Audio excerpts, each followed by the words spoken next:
Minangkabau secara sosiokultural mengacu kepada kebudayaan dan masyarakat yang berasal serta hidup di alam Minangkabau, yaitu sebagian besar wilayah Provinsi Sumatera Barat sekarang, dan terdiri dari luhak dan rantau.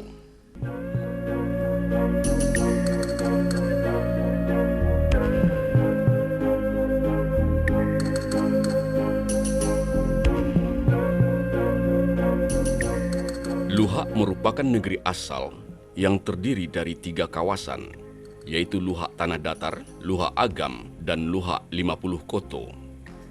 Ketiga wilayah ini dikenal juga dengan istilah Luhak Nantigo.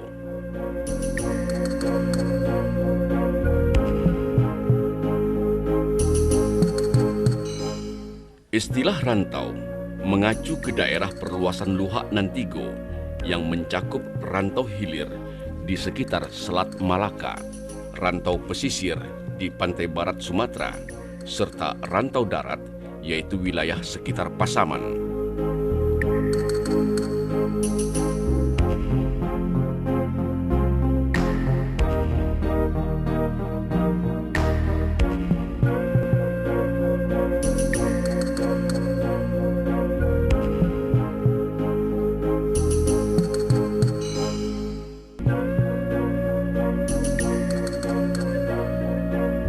Menurut beberapa tambo, yaitu karya historiografi tradisional serta cerita lisan yang hingga saat ini masih eksis, orang Minangkabau berasal dari Gunung Merapi.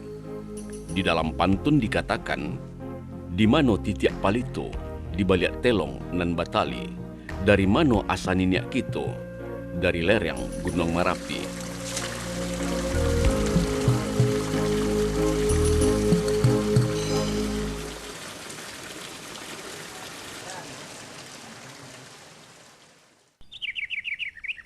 Adalah Pariangan, negeri yang dimaksudkan di dalam tambo dan tradisi lisan itu. Inilah negeri yang tertua. Negeri ini terletak pada ketinggian sekitar 700 meter dari permukaan laut. Terletak di lereng timur Gunung Merapi, sekitar 12 km menjelang Batu Sangkar, ibu kota Kabupaten Tanah Datar dari arah Padang Panjang.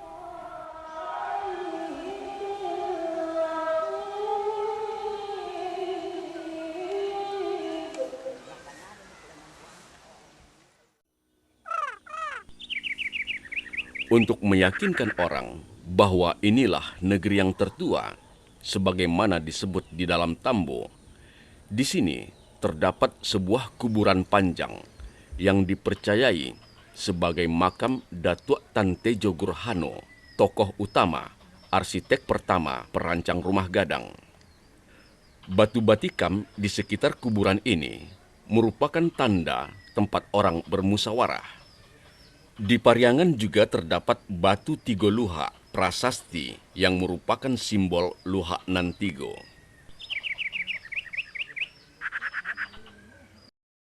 Kalau menurut Tambo, orang beriang karena ditemukannya air panas. Ya, yang tempat parkir mobil sekarang itu namanya penarian, tempat orang menari karena ditemukan air panas. Gitu ya. Tapi menurut Ibu Suardini, pakar arkeologi dan pakar sejarah, itu Parahyangan itu berasal dari kata Parahyangan ya, tempat bersemayamnya para dewa, begitu menurut beliau. Pariangan yang senada dengan kata Parahyangan, Biaro yang berpadan dengan vihara, sering mengantar orang-orang budaya sampai pada asosiasi bahwa negeri yang berhawa sejuk dan kaya dengan sumber air panas ini pernah jaya sejak masa pra-Islam.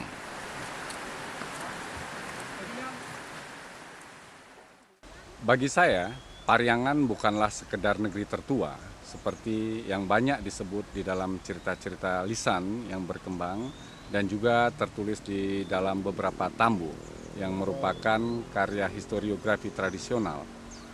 Lebih dari itu, dengan surau-suraunya yang sangat tua dan banyak berdiri di sini dan masih dapat kita lihat, pastilah Pariangan pernah menjadi pusat penyebaran Islam yang sangat penting di wilayah ini, khususnya di Luhak Tanah Datar.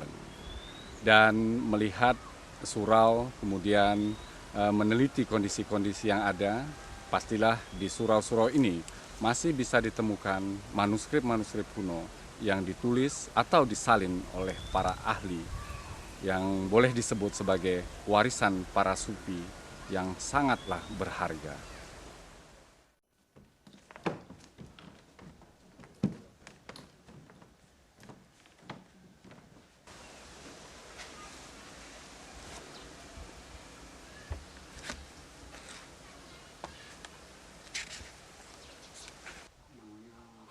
Lama lanjut kita ya. Yun yang alam mo mah.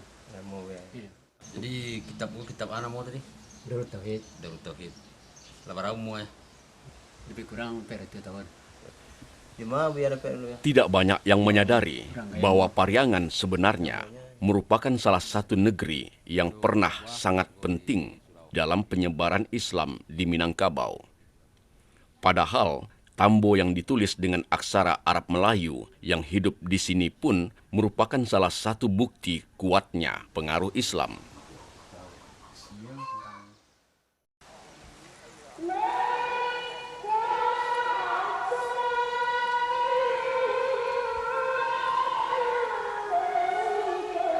Komplek ini adalah bukti lain dari kuatnya Islam di negeri ini. Sayang, menurut data penelitian yang pernah ada, selama kurang dari setengah abad ini, jumlah surau yang ada dari 40-an, kini hanya 3 surau yang masih aktif.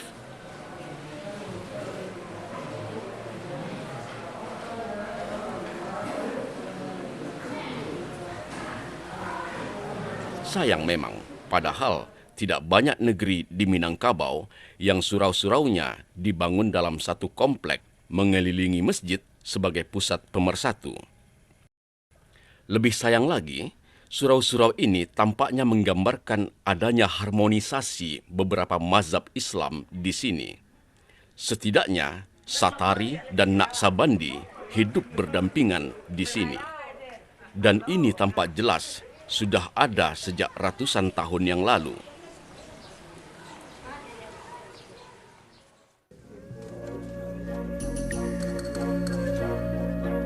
Inilah sebagian warisan para sufi sebagai bukti kuat untuk pendapat itu.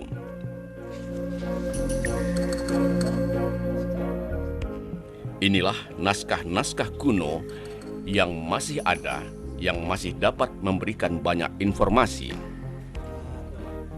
Dalam bidang humaniora, istilah naskah kuno seperti yang kita temukan di surau ini digunakan ahli untuk menerjemahkan kata manuskrip atau tulisan tangan. Isi manuskrip-manuskrip disebut dengan teks. Karya ini lahir pada era tulisan tangan, era yang ada antara budaya lisan dengan budaya cetak. Jika orang ingin mendalami sejarah yang dilalui oleh teks tertentu, sejak dari teks asal yang dibuat oleh pengarang sampai kepada pembacanya, serta mengkaji segala hal yang berhubungan dengan teks yang terdapat di dalam naskah, sesungguhnya orang telah masuk ke dalam dunia filologi. Jika hanya sampai pada bahan yang digunakan, kodiokologi, dan jika terbatas pada seluk-beluk aksaranya, paleografi. Tetapi, biasanya peneliti manuskrip menggunakan filologi dengan bantuan kodikologi dan paleografi. Ini kita menentukan usia kertas. Yang garis vertikal ini disebut dengan chain line. Kemudian yang di bawah Carter itu disebut dengan kontramark. Alhamdulillah bahwa di surau-surau ini, di Pariangan, kita masih dapat menemukan banyak manuskrip. Paling tidak, walaupun kondisinya boleh dikatakan sangat memprihatinkan, kita masih bisa mendapatkan berbagai bentuk manuskrip dengan berbagai macam bahan tulisannya, juga dengan berbagai macam isi teks yang terkandung di dalamnya. Di Pariangan, persis yang terjadi di wilayah Melayu di Nusantara pada umumnya, bahan yang digunakan untuk menulis dan atau menyalin teks menjadi manuskrip adalah kertas Eropa yang dibuat sekitar 300-400 tahun yang lalu. Walau hanya sedikit, naskah-naskah di sini ada juga yang menggunakan deluang yang terbuat dari kulit kayu. Ini yang luar biasa. Ada kertas yang dibuat di India, jenis kertas yang belum ditemukan di tempat lain di Minangkabau. Teks biasanya ditulis dengan kalam dan menggunakan dawat.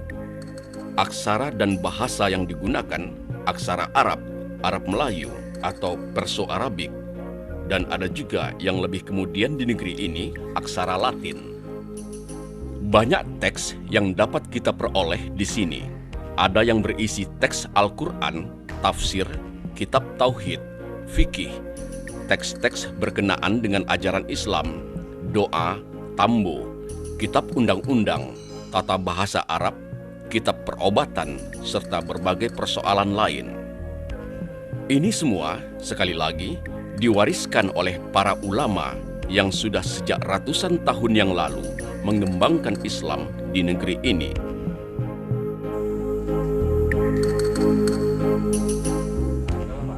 Ini naskahnya sudah kami periksa semua dan kami kembalikan kepada Bapak. Jadi hasilnya bagaimana Pak Yusuf? Cukup baik, satu naskah itu berisi teks Al-Quran, satu naskah lain berisi kitab tauhid, dan satu lagi kitab fikih. Mudah-mudahan bisa diselamatkan dengan baik.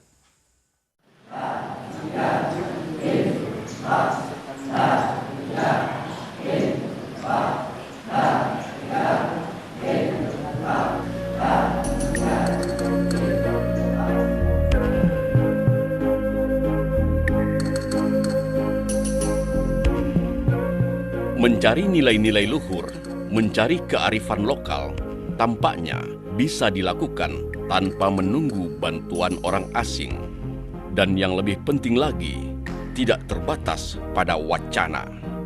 Semoga